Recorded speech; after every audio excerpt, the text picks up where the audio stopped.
Hey everyone, it's Stock Trader Jack. Today is a great day to look at some of these OTC stocks, especially ones that I'm putting down as Jack listed. Jack listed stocks, just to sum that up, these are basically the stocks that the stock market has blacklisted. Traders have mostly just crushed these stocks all the way down into this triple zero territory, but they're actually where I make the most of my money. I actually started trading these several years back, and I made the mistake of choosing back in the beginning. I will actually show you playing ones like MINE.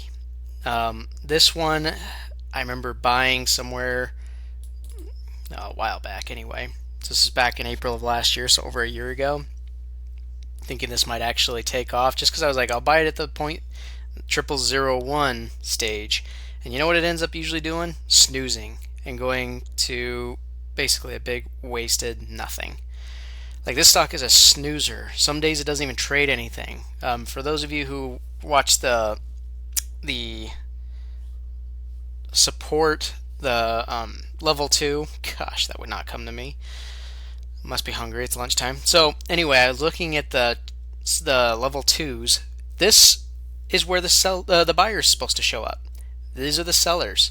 Do you see any buyers? No, you don't. That means that this thing has nowhere to go. This is just a garbage stock with people trying to get out who cannot get out. All those, millions and millions and millions of shares just sitting there waiting for some sucker to buy them up. So these ones are garbage. 0001s are people who are literally just playing a slot machine hoping at some point they move up. So I highly recommend avoiding those. The ones that I do like are ones that are more like the APYPs or the SRMX. And I'll actually explain these in just a little bit. So APYP is the one I've been watching for a while. This I Jack listed back at point 0002. It was actually right around this level. It even actually tapped the 0001 for a second, but it didn't stay there. If it stayed there, that would have been like, okay, it's snoozing. I probably won't do much with it for the next while until I see movement like that. And so when I see stocks like this, what I'm really looking for before I jacklist anything, it has to have a history of spiking. There needs to be a lot of movement that says, okay, people will come in and buy up the stock. Because look, yeah, you occasionally see some news pop in, but sometimes you really don't. Look at this. There was nothing in 2018 for the whole year. So these can help. Look at the 219. This was when that news hit, and it barely did anything. News is not really critical to OTC stocks. Sometimes it'll move it, and most of the time it'll just, people don't care. They almost don't even play these for the news. They don't play them because there's a familiar industry or sector, or even because of any of the growth factors. No one cares about any of this stuff. So when you get into these stocks, you need to know what you're playing with. These are the junk rejected stocks. They are not long-term holds. They're not like a retirement plan. These are not meant to be like a smart investment. These are strictly for you saying, there's a history in this. It's almost kind of like you see the history in the chart that people will come in and buy this up again, and you decide you're going to be a variable in this game. So I win these probably about 80% of the time. Yes, there's still times where these do not work out. Most of the time, however, and the last several $1,000s I've actually made have been on these, especially on my small account, because they're high risk. It's money that I don't mind if I win or lose it, but I'm here to win it. I don't want to give them my money. I want to put in my money and then get more and more out of it. So when I see APYP, the thing why I Jack listed this one is because of that spike history, because of all this really sexy looking volume. That tells me that a lot of buyers come in and move this stock. Another thing that's really important to me before I buy in is this number, the buyers, needs to be significantly bigger than this number, the sellers. These are the people who want to get out. These are the people who are willing to get in.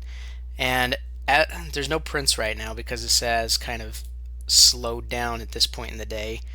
But if someone happens to buy in at 0.0006, you'll see it print here.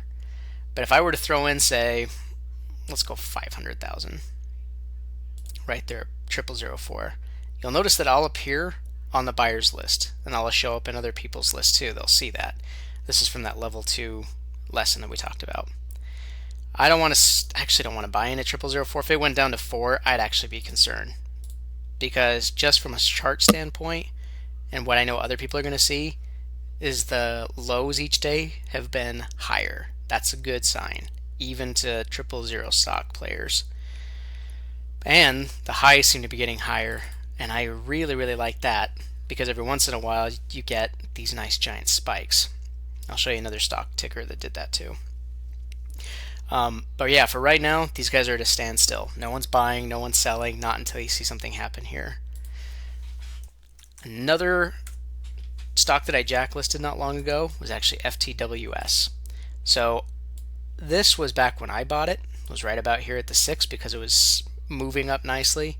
I actually held through the dip because I really wasn't too concerned about it. I'd noticed in the past, from the way some of these people seem to play it, it does spike, dip, dip, and I'm like, but then there's usually another follow-up spike, even if it takes a while. I was okay with waiting, and it did spike sooner than I expected. I ended up selling out right about 12, and then, that's my alarm, I did sell out about 12, and then it crashed. It actually did have this fall. This actually was a junk spike, didn't actually end up doing much good. And then I rebought in right about here, sold out here. So I've actually made several hundred on this one, but this would be another example of a jacklisted stock. Lots of volume, over 100 million, especially into these spikes. And you'll notice that there's still a lot of buyers compared to sellers. Probably not one I would get back in on just yet, because this one does spike and drop, just like APYP. So I would be waiting until it gets down to a level that I think it's just going to hold at, even if it takes a while, and then wait into these spikes. This is a game of patience with these. These are not stocks where you're going to be like, oh, I played it today and I already made like, $1,000. If that does happen, great. That's not how I necessarily play them, but I know some people do. SRMX is another one I just jacklisted. I'm actually waiting for this one to tap down where I want it to, but you'll just see these spikes that it comes in, and it'll sell hundreds of million, right like there, 475 million shares in a day, and right now it's holding kind of its support. This is one that I'm like, I would like to get in at a good price, preferably about 0004 or 3, and then wait for one of these spikes to come up and just sell into those. Sometimes it doesn't take long, might take me a couple of days, sometimes it takes me a few weeks, and then I make $300 or $400 just on those plays, and I'll try to have several going at once.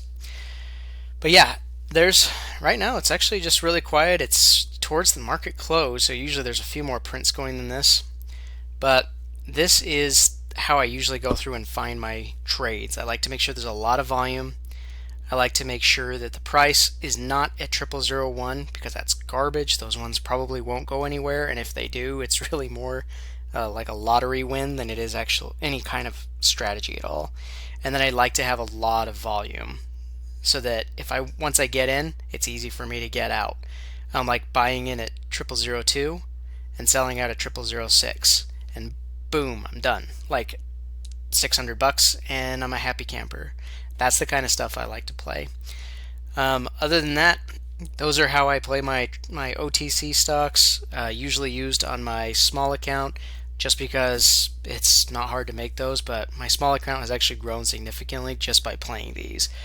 They are definitely ones that you need to know what you're getting into. These are not your investment portfolio. These are not like you're going to plan on your retirement because it's going to take off all the way to $1. Those so rarely happen that that's pure luck. There's no strategy. That's just throwing a couple hundred and hoping for the best. I don't necessarily recommend that. This is why I do these, is because I've made more doing that than I have trying to just play the guessing game. Now what I do want to do, I want to give you a chance to look at some of the ones that do soar like that, was LEAS. I actually jacklisted this right about here because it was breaking out to some new highs. It did have some spike history. It's harder to see now because it did have this giant spike, so it compresses any earlier spikes that you would have seen.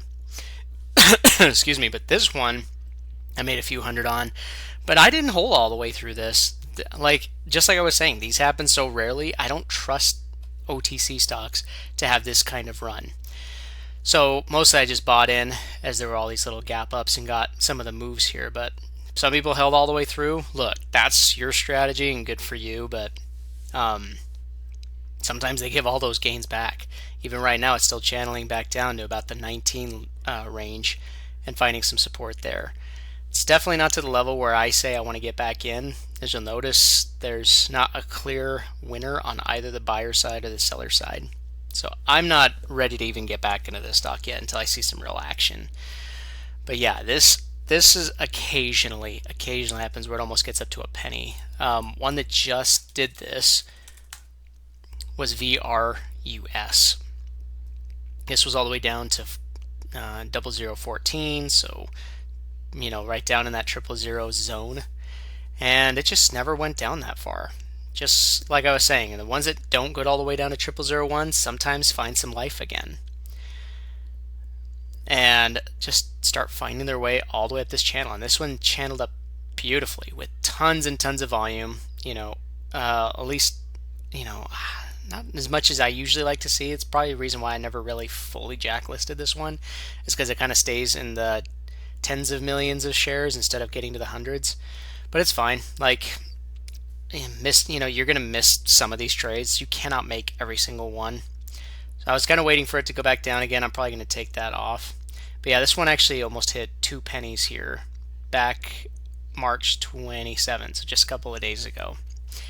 While these do happen, do not play OTCs like they're going to happen. This could have easily gone back down and tracked down, but just because you saw all this really hot, sexy volume coming in, it does tell you that there is a crowd who wants to play this one.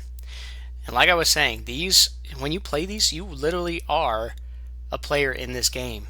You are a variable. You can move the price right this very minute by saying, okay, I want to buy in 500,000 shares. It'll knock 500,000 off of this number and it'll print up here. Like, look at this. Someone at 0006 just bought almost 2 million shares, and that's why they're printed. Someone had also just sold 2 million shares. Someone just bought 5 million. So yeah, look, and poof, it's gone. Now that we're getting closer to close, you're seeing some of these come up, and watch as that disappears. And this number's getting smaller too. So yep, more and more buyers coming in to get the 6 out of the way. So as this vanishes, this will disappear, and some sellers might start, most likely would start adding in here. This number sometimes moves up, meaning that buyers took their order and moved it up, or new ones entered in and basically said, I think this is ready to go. I'm actually glad this is starting to do this now. So you can watch as this disappears, and boom. Oh, look at that. A new $5 million seller just went in. Yep, and it's still getting eaten away at pretty quick. So I wouldn't be surprised if that actually bumped all the way up to 6 or 7 before it closed today. I love that we're actually seeing these prints live, because look at this. Like, we had some new sellers come in, and if it's green, that means that more sellers added on here. And this one means that either the position was reduced or is getting bought from these guys on this side. You may not even see a buyer come in and actually do it, because if I just went buy 500,000 right now, it would take 500,000 off and it would print up here, but you wouldn't necessarily have seen it show up here. So these are people who are waiting for their price to be met, their bid. And these guys are saying, well, yeah, I don't want to sell at that price, so I'm asking for this. And when they agree, then, like this one just barely did, then it's changed hands and that price goes to 0.0006. If this had a sell at 0005, then this would drop to 5, and this number would change. So yeah, it's pretty cool to actually see this live, and that's the reason why I actually play these, is they are slower. It's not quite like Apple or some of the other big names like Netflix, where you see this moving constantly up and down. I have made money on those, but these are fun for my small account when I want to basically just, make a few $100s on a pretty easy, simple trade.